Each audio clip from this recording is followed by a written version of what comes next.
Hayibo Nkosi yami, yaze yabhlungu indaba yalo baba. Yaze yabhlungu indaba yalo baba. Inhliziyo iyaqaqamba. Yazi ngingenile kule video, ngathi akungifunda ama comments. Ngithe bengiwafunda ama comments, ngahlangana ne comment yomunye ubaba othi ngiyamazi lo, owakithi, owasozalweni. Uqinisile lento ayishoyo ukuthi akavaze adlwengulwe. Hayibo, uNkulunkulu usikhumbule. Uthi lo baba kwi-comment, umfowabo lo wasozalweni lwakhe. Uthi kwaba inzondo kasisi wakhe azalwa naye,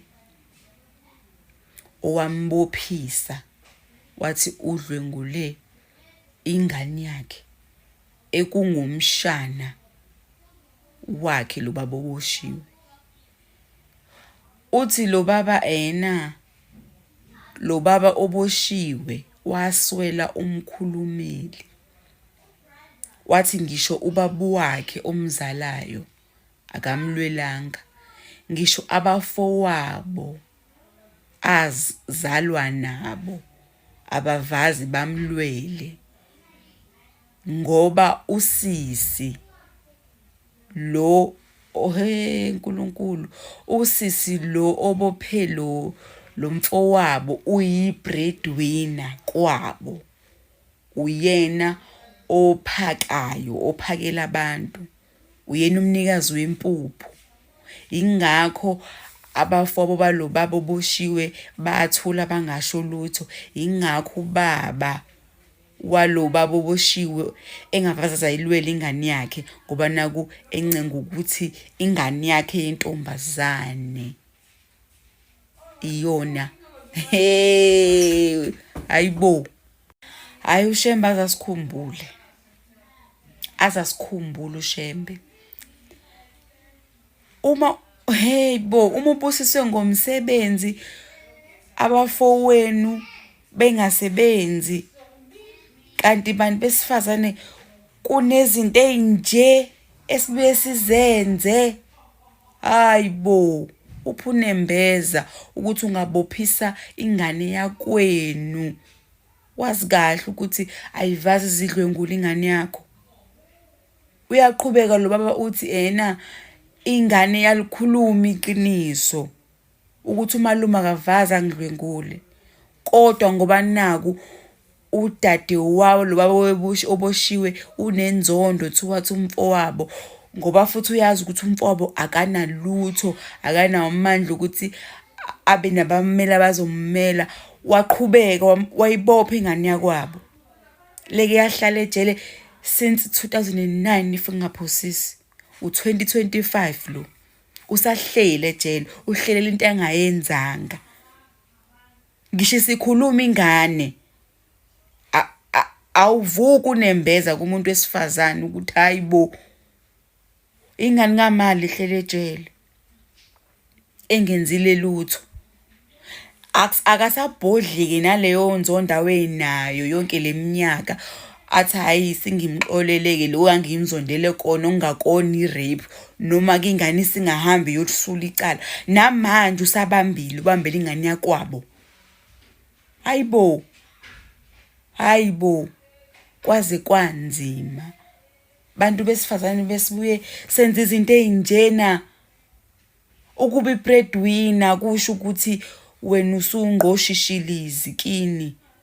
Ukuba i-breadwinner akusho ukuthi wena abazali bakho sefele bezwe ngawe, abazali bakho sefanele bakhothamele wena ngoba nakuyabondla. Abazali bakho sefanele bezwe ngawe ukuthi uthini nini, bangakuphikisi ngoba nakumnikazi kaThuvi.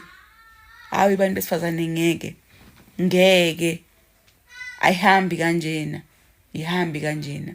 Akwazi akwazi ukuthi wena uma usebenza waphiwa amandla angaphezulu kwabafowenu mise abafowenu ungabazi nokuthi bayini ngoba nakuwena uyondla.